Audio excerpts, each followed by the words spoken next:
ஆண்டவருடைய பிள்ளைகளே, சில நேரத்தில் இந்த சத்தத்தை கேட்குற நீங்கள் யாருக்காவது வேண்டாத பொருளாய், நான் யூஸ்லெஸ், நான் தேவையில்லை, நான் பிரயோஜனம் இல்லை, நான் இந்த வீட்டில் ஒரு சின்ன ஒரு புழு மாதிரி இருக்கிறேன், என்னை யாருமே மதிக்கலை, நான் இல்லைன்னாலும் இவங்க சந்தோஷமாக இருப்பாங்க, நான் இல்லைன்னா ரொம்ப ஹாப்பியாக வாழ்ந்துருவாங்க, நீங்கள் உங்கள் வாயை திறந்து அப்படி பேசினா கூட நான் என்ன கண்டுக்கிறதே இல்லையே, என்ன கேட்கறது இல்லையே, நான் இல்லைன்னா நாங்கள் இருந்துருவீங்களான்னு கேட்கும்போது கூட, ஆமாம் நீ இல்லைன்னா ஏன் நீ உனக்காக நீ கவலைப்பட்டிருக்க முடியுமா, உன்னையே தூக்கி வச்சிருக்க முடியுமா, நீ இல்லைன்னா நான் வாழ்ந்துட வேண்டியதான், அப்படி சொல்லி கூட உங்க மனசை கஷ்டப்படுத்தி இருக்கலாம்.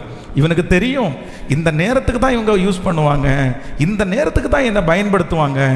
ஆனாலும் நான் நம்புகிறேன், யோசேப்பினுடைய கையிலே கொடுக்கப்பட்டிருக்கிற ஒவ்வொரு வேலையும் அவர் யார் கொடுத்ததா அவர் நினைக்கலன்னா, மனுஷன் எனக்கு கொடுக்கல, எனக்கு இந்த இடத்த கொடுத்தது யார் அப்படின்னா கர்த்தர் ஒருத்தரே தந்திருக்கு.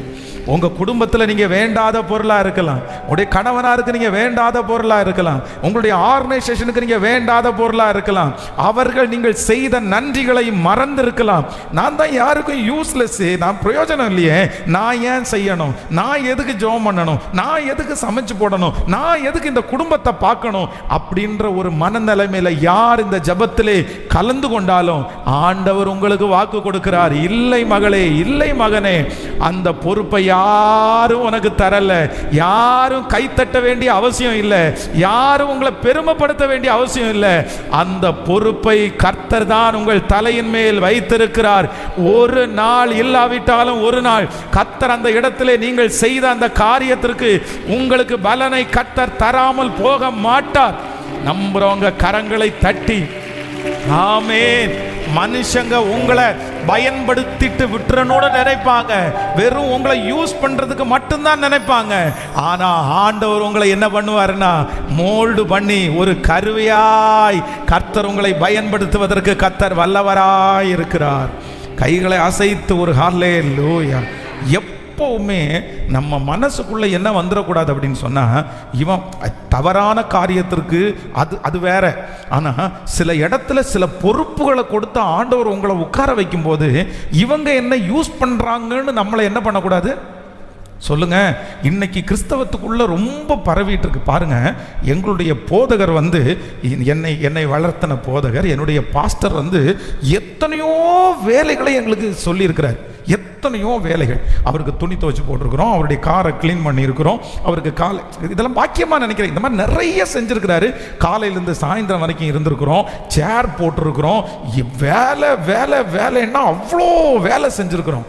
ஆனால் இந்த பலிபீடத்திலிருந்து சொல்கிறேன், ஒரு நாள் கூட பாஸ்டர் அவருடைய ஆதாயத்திற்காக என்னை பயன்படுத்துகிறாருன்னு ஒன் டே கூட நினச்சதில்லை.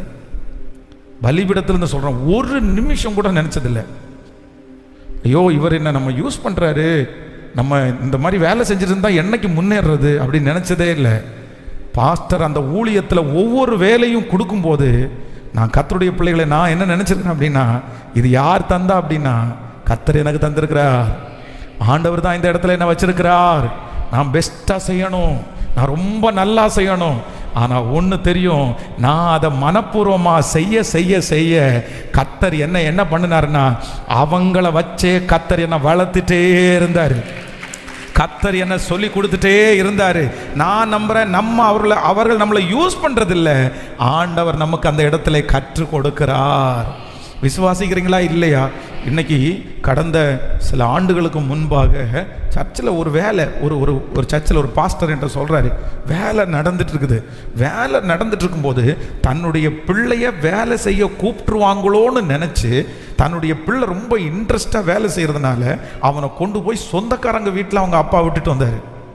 என்ன பிரதர் திடீர்னு உங்கள் பையனை கொண்டு போய் சொந்தக்காரங்க வீட்டில் இல்லை, சர்ச்சில் 4 நாள் கன்வென்ஷன் நடக்குது இல்லை, பையனை புரடு எடுத்துருவாங்க, பையனை நிறைய வேலை வாங்கிடுவாங்க, அதனால கேட்டால் போக முடியாமலும் இருக்க முடியாது, போய்த்தாகணும், அதுக்காக எங்கே கொண்டு போய் விட்டுருக்கிறேன், வெளியூரில் கொண்டு போய் விட்டுருக்கிறேன். ஆனால் நான் அதை சந்தோஷமெல்லாம் படலை, துக்கமாக தான் சொல்கிறேன். அந்த பையன் திரும்பி வரும்போது நோயாளியாக திரும்பி வந்தார். அதுவும் தவிர்க்கவே முடியாத, சரி செய்யவே முடியாத, அதனால அப்படி வந்துச்சுன்னு நான் சொல்லலை. நான் என்ன நம்புகிறேன் அப்படின்னு சொன்னால், நம்மளை யூஸ் பண்ணிக்கிறாங்கன்னு கேட்கல. நிறைய மனைவி வந்து கணவன் என்ன ஹலோ என்ன பண்ணுறாரு, சமைக்கணும்னு சொன்னோன்னா நீ என்ன யூஸ் பண்ணுற, அவ்வளோதான், என்ன கருவேப்பிலை மாதிரி தூக்கி போட்டுருவேன். நிறைய கணவனார் வந்து ஆமாம் நீ உங்கள் வீட்டில் நீ கிரைண்டர் வாங்குறதுக்கு நான் ஒரு கிரைண்டரையா, நீ ஒரு மிக்சி வாங்கணும் நான் ஒரு மிக்சி. நிறைய பேர் அப்படி தான், நான் ஒரு மிக்சி நான் ஒரு கிரைண்டரு. இல்லை நீங்கள் கிரைண்டரும் மிக்சியும் கிடையாது, நீங்கள் அந்த வீட்டில் இருக்கிற முக்கியமான நபர், நீங்கள் தான் அந்த குடும்பத்தை நடத்தி கொண்டு போகிறவர். ஆண்டவர் உங்கள் கையில் அதை வந்து நீங்கள் என்னவா பார்க்கணுன்னா பொறுப்பாக தான் பார்க்கணுமே தவிர நம்மளை பயன்படுத்துறது மாதிரி அவங்க என்ன பயன்படுத்திக்கிறாங்கன்னு பார்க்கக்கூடாது. அது பொறுப்பு, அது கர்த்தர் வைத்திருக்கிறது. ஆண்டவர் அந்த இடத்துல தலைமைத்துவம் வைத்திருக்கிறார். இந்த மாதிரி எண்ணம் மட்டும் உங்களுக்குள்ளே இருந்துச்சுன்னா நான் நம்புகிறேன் யோசேப்பை கடைசியில் கர்த்தர் எங்கே கொண்டு போய் நிறுத்துறாரு அப்படின்னா, எப்பா நீ போத்திபாருடைய வீட்டுக்கு 5 பேருக்கு பிரயோஜனமாக இருந்தது போதும்பா, சிறைச்சாலையில் 50 பேருக்கு நீ வந்து பிரயோஜனமாக இருந்தது போதும்பா, இப்போ இந்த நாட்டில் இருக்கிற அத்தனை பேருக்கும் உன்னை பிரயோஜனமுள்ள ஒரு பாத்திரமா நான் யூஸ் பண்ணுவேன். கர்த்தர் பயன்படுத்துவார், ஆண்டவர் பயன்படுத்துவார். ஹல்லேலூயா. எத்தனை பேர் ஆமோதிக்கிறீர்கள்? கைகளை உயர்த்தி ஒரு ஹல்லேலூயா சொல்லுங்க பார்க்கலாம். கையை மேலே உயர்த்தி, அப்பா எனக்கு அது பொறுப்பாய் நினைக்கக்கூடிய கிருபையை தாருங்க ஆண்டவரே. அப்பதான் நான் நல்லா செய்ய முடியும். நான் பொறுப்பா நினைச்சேன்னா இன்னும் நான் பெஸ்டா நான் செய்வேன் ஆண்டவரே. அது என் மேல கர்த்தர் வைத்திருக்கிற கடமைன்னு நினைச்சு செய்தா ஆமென், நான் ரொம்ப அழகா செஞ்சு முடிச்சிருவேன் ஆண்டவரே. சொல்லுங்க, முழு பலத்தோட சொல்லுங்க, கேளுங்க ஏசப்பாட்ட, அப்பா இது இல்ல ஆமென் ஆமென். இது என்ன அவங்க யூஸ் பண்றதா நான் நினைக்க கூடாது, அது என்னுடைய தலையின் மேல விழுந்த பொறுப்பு.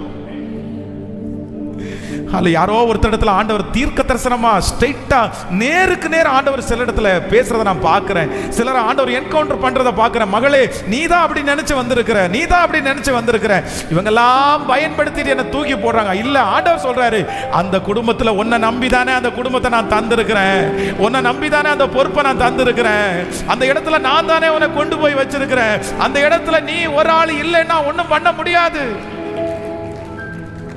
ஹல்லேலூயா ஹல்லேலூயா ஆமென்.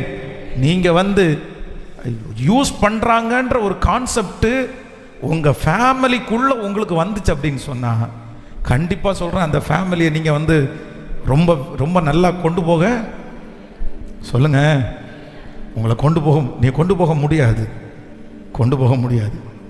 என்னுடைய ஜோப்ல இருந்து என்னுடைய பையிலிருந்து என்னுடைய மனைவி என் பிள்ளை 10 ரூபாய் 20 ரூபாய் எடுக்கும்போது எனக்கு ஒரு தேவைப்படுது, எடுக்கும்போது நான் வந்து என்ன பண்ணிடக்கூடாதுன்னா நீ என்னை யூஸ் பண்ணுறேன்னு நம்ம நினைக்க முடியாது. என் பேக்கெட்டிலேருந்து எடுக்கிற உரிமை யாருக்கு இருக்குது அப்படின்னு சொல்லுங்க, எனக்கும் என்னுடைய மனைவிக்கும் என்னுடைய பிள்ளைகளுக்கும். நான் அதை என்னவா நினைக்கும், அதுக்காக அவங்க இந்த மாதிரி செலவு பண்ணணும்னு சொல்லலை, நான் அதை என்னவா நினைக்கணும் அப்படின்னு சொன்னால் சந்தோஷமாக நினைக்கணும். அந்த பொசிஷனில் ஆண்டவர் என்ன வச்சிருக்கிறாரு, கர்த்தர் என்ன இவங்களுக்கு தலைமைத்துவமாக வச்சிருக்கிறாரு. நான் அப்படி தான் நினைக்கணும். கணவனார் வந்து உங்கள்கிட்ட வந்து சிக்கன் 1 கிலோ நைட்டு 10 மணிக்கு வாங்கிட்டு வந்திருக்கிறேன், கொஞ்சம் சமைச்சு கொடுக்குறியான்னு சொல்கிற அன்னைக்கு உங்கள்கிட்ட பாசமாக பேசினாருன்னா நீங்கள் என்ன பண்ணுவீங்கன்னு நினைக்கிறீங்க? எல்லாரும் இல்லை, நீங்கள் எல்லாம் ரொம்ப நல்லவங்களாக தெரியுங்க. நைட்டு 10 மணிக்கு ஒரு சிக்கன் எடுத்துகிட்டு வந்துரு, தங்கமே இல்லைன்னா செல்லமே, சிக்கன் சாப்பிடணும்னு ஆசையாக இருந்துச்சு, சரி வாங்கிட்டேன், கொஞ்சம் கஷ்டம்தான், நான் வெயிட் பண்ணுறேன், சமைச்சு கொடுக்குறியா அப்படின்னு சொன்ன உடனே நிறைய அம்மாங்க என்ன சொல்லுவோம், ஆமாம் ஒரு நாளும் இல்லாத தங்கமே செல்லமே பவுனே அப்படின்னு இன்னைக்கு ஏண்டா வருதுன்னு நான் பார்த்தேன், அங்கேருந்தே பார்த்தேன், என்ன இப்படி சிரிச்சுட்டே வர்றாரு பார்த்தேன். ஆமாம், காரியம் நடக்கணும், கதை ஆகணும்னா உங்களை மாதிரி காலை பிடிக்க முடியாதுப்பா. இல்லை, அந்த சிக்கனை கொண்டு போய் பக்கத்து வீட்டில் பார்த்து, சிஸ்டர் ப்ரைஸ் லார்ட், நீங்கள் ரொம்ப நல்லா சமைக்கிறீங்கன்னு கேள்விப்பட்டேன், கொஞ்சம் லேட் ஆயிடுச்சு, 1 கிலோ சிக்கன் வாங்கிட்டு வந்திருக்கிறேன், கொஞ்சம் சமைச்சு கொடுங்கன்னு கேட்டால் ஓகேவா? சொல்லுங்க, விட்டு கொடுக்க முடியுமா? அப்படி எப்படி விட்டு தர முடியும்? உங்கள் வீட்டில் இருக்கிற அந்த மனுஷன் உங்கள்கிட்ட தான் உரிமையாக வந்து அந்த காரியத்தை கேட்க முடியும். ஏன் அப்படின்னா நீங்கள் அந்த இடத்துல என்னவா இருக்கிறீங்கன்னா பொறுப்பாக இருக்கீங்க. இல்லை, உங்களுடைய பலவீனம் இருக்கலாம், உங்கள் சரீரம் பலவீனம், நான் வந்து குற்றப்படுத்தலை, உங்களுக்கு பலவீனம் இருக்கலாம். ஆனால் அந்த இடத்துல உங்களுடைய ரோல் ரொம்ப பெருசு. என்ன இந்த மாதிரி நான் என்ன சொல்ல, நம்ம வீடாக இருக்கிறதுனால நிறைய நேரத்தில் திட்டவும் செய்வாங்க, அந்த மாதிரி நடக்கத்தான் செய்யும். அதுக்காக நான் வந்து இந்த மாதிரி உங்களுக்கு கையாளா வேலைக்காரனால இன்னைக்கு இருக்கிற நிறைய நிறைய ஃபேமிலியில் அப்படி தான் நடக்குது. நான் உன் துணியை நான் ஏன் துவைக்கணும், நீ துவைச்சிக்கோ வேண்டாம், அது உனக்கு நான் வேலைக்காரன் கிடையாது, எனக்கு நீ வேலைக்காரன் கிடையாது. இல்லை இல்லை இல்லை இல்லவே இல்லை. அந்த பொறுப்பை யார் கொடுத்துருக்கிறாருன்னா, இந்த யோசேப்பினிடத்தில் இருந்த இரண்டாவது அபிஷேகம் என்ன அப்படின்னா, எல்லாரும் என்னை யூஸ் பண்ணிக்கிறாங்கன்னு நினைக்கல, தேவன் என்னை யூஸ் பண்ணுறாருன்னு யோசேப்பு நினைச்சான். சொல்லுங்க, எல்லாரும் என்ன சத்தமா, எல்லாரும் என்னை பயன்படுத்தி கொள்றாருன்னு நான் நினைக்க மாட்டேன். என்னை யார் பயன்படுத்துறாரு அப்படின்னு சொன்னாங்க, என் தேவன், என் தேவன். கையை உயர்த்தி சொல்லுங்க, மனரம்யமா நான் செய்யணும், மனரம்யமா நான் செய்யணும், மனரம்யமா நான் செய்யணும். அந்த பலனை ஆண்டவர் ஒருவர் தான் எனக்கு தர முடியும். சொல்லுங்க சொல்லுங்க, அப்பா பார்த்து. Thank you Jesus, thank you Jesus. அது ஆண்டவராலே உண்டானது, ஆண்டவராலே உண்டானது. அது அவர்தான் எனக்கு எல்லாவற்றையும் கத்த தந்திருக்கிறார். அவரால் உண்டானது, அவரால் உண்டானது, அவரால் உண்டானது. ஒப்பு கொடுக்குற அத்தனை பேருக்கும் ஆண்டவர் கிருபை. ஆனால் எனக்கு தெரியும், யாரோ ஒருத்தரோட ஆண்டவர் பேசிட்டே தான் இருக்கிறார், யாரோ ஒருத்தரோட பேசித்தான் இருக்கார். பாஸ்டர் இன்னைக்கு வரைக்கும் நான் அப்படிதான் பாஸ்டர் நான் நினைச்சேன், அப்படிதான் பாஸ்டர் நினைச்சேன். நான் இதெல்லாம் எதுவுமே செய்ய மாட்டேன், இதுக்கெல்லாம் போக மாட்டேன், நான் எதையும் பண்ண மாட்டேன், என்னை யூஸ் பண்ணிக்கிறாங்க. அது தவறான காரியத்துக்குன்னா நம்ம மனம் நம்ம போக வேண்டியது இல்லை. ஆனால் ஆண்டவரே உன்னை கொடுக்கும்போது, ஆண்டவரே உன்னை கொடுக்கும்போது, ஹல்லேலூயா, நன்றி அப்பா, நன்றி. கேடகம் நீரே, மகிமையும் நீரே, தலை நிமிர செய்பவர் நீரே. பாடுவோம். கேடகம் நீரே, மகிமையும் நீரே, தலை நிமிர செய்பவர் நீரே, தலை நிமிர செய்பவர் நீரே, தலை நிமிர செய்பவர் நீரே. ஆமென். என்னுடைய தகப்பனார் வேலை செய்யும் போதெல்லாம் என்னை கூட கூட்டிகிட்டே போவார். அதுவும் ஸ்கூலில் லீவு கிடச்சிச்சின்னா உடனே எங்கள் அப்பா என்னை கூட கூட்டு போவார்.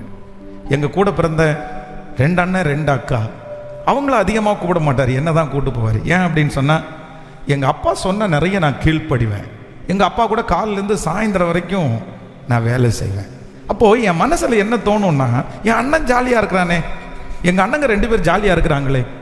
ஆனால் நம்ம கீழ்ப்படுகிறதுனால தானே நம்ம அப்பா இத்தனை வேலையை வாங்குறாரு. நம்மளும் கீழ்ப்படியாமல் இருந்தோம்னா, நம்மளும் நோன்னு சொன்னோன்னா நம்ம அப்பா என்ன பண்ணிட போறாரு நம்மள? அவங்க 2 பேரையும் ஒன்றும் பண்ணல, என்னையும் ஒன்றும் பண்ணியிருக்க மாட்டாரு அப்படின்னு எண்ணம் மேலோங்கும் போது ஆண்டவர் என் கூட என்ன பேசுவார் அப்படின்னா, இல்லை இல்லை இல்லை இல்லை, நீ ஏற்ற காலத்தில் உன்னை உயர்த்தும்படிக்கு அவருடைய பலத்தை கைக்குள்ள.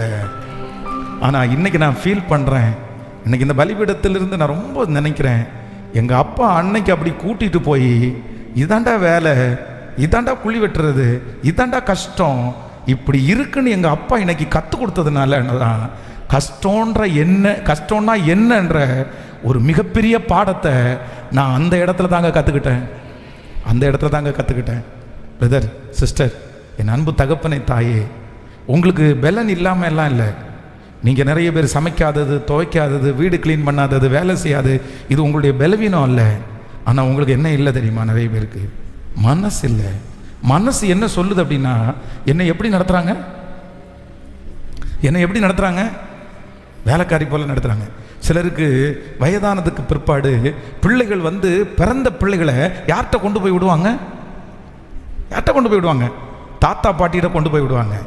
இந்த தாத்தா பாட்டி வந்து, சில தாத்தா பாட்டி ரொம்ப நல்லா அந்த பிள்ளைகளோடய சேர்ந்து விளையாண்டு அந்த பிள்ளைகளோடய சாப்பிடுவாங்க.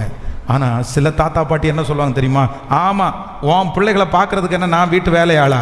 நீ வேணா கிரெக்ஸில் கொண்டு போய் விட்டுரு, இல்லைன்னா வேற எங்கேயாவது கொண்டு போய் விட்டுரு, நம்மளால எல்லாம் இந்த வால் குழந்தைங்களை பார்க்க. இப்போ நான் கேட்குறேன், உங்களுடைய உடம்பில் பலன் இல்லை அப்படின்றதுக்காக நீங்கள் பார்க்க முடியாதுன்னு சொல்கிறது எஸ், பரவாயில்ல. ஆனால் இவன் நம்மளை தலையில கட்டிட்டு இவன் ஜாலியா இருக்கலாம்னு நினைக்கிறாங்க அப்படின்ற மைண்ட் செட்ல இருந்தா அது தப்பு. எனக்கு பலன் இல்லை, என்னால் ஓடி ஓடி பிடிக்க முடியலப்பா, எனக்கு பிள்ளைங்க எங்கே போகிறாங்களோன்னு பயமாக இருக்குது, நீ கூட்டிகிட்டு போயிரு, எனக்கு ஒன்றும் செய்ய முடியல அப்படின்னா ஓகே ஃபைன். ஆனால் அதே நேரத்தில் என் தலையில் கட்ட பார்க்குறியா, என் தலையில் கட்ட பார்க்குறியா? நான் சொல்கிறேன், நீங்கள் சொல்லி கொடுக்குற அளவுக்கு விசுவாசத்தை யார் சொல்லிக் கொடுப்பா? நீங்கள் சொல்லி கொடுக்குற அளவுக்கு ப்ரேயர் யார் சொல்லிக் கொடுப்பா? ஆனால் அந்த பிள்ளைகளையே உங்கள் பேர பிள்ளைகளாக ஏற்றுக்கிட்டு, அடுத்த ஊழியக்காரங்களாக ஏற்றுக்கிட்டு, அந்த நேரத்தை வாய்ப்பாக பயன்படுத்தி பிள்ளைகளுக்கு ஏசப்பாவை பற்றி சொல்லி கொடுத்து அவங்கள ஒழுக்கமாக அழகாக வளர்த்துனீங்கன்னு வைங்களேன், உங்களை வருங்காலத்தில் உங்கள் பிள்ளைங்க மறப்பாங்களா? சத்தமா? அப்போ உங்கள் மனசா உடம்பா? சிஸ்டர், நீங்கள் செய்யாமல் இருக்கிறதுக்கு மனசு காரணமா உடம்பு காரணமா? கேட்கல. மனசு தாங்க காரணம், உடம்பு இல்லைங்க. ஆனால் நான் என்ன சொல்கிறேன்னா, அது என் மேலே சுமத்தின வேலையாக நான் பார்க்காம நான் என்னவா பார்க்க போகிறேன்? பொறுப்பா. ஆமேன்னு சொல்லுங்க.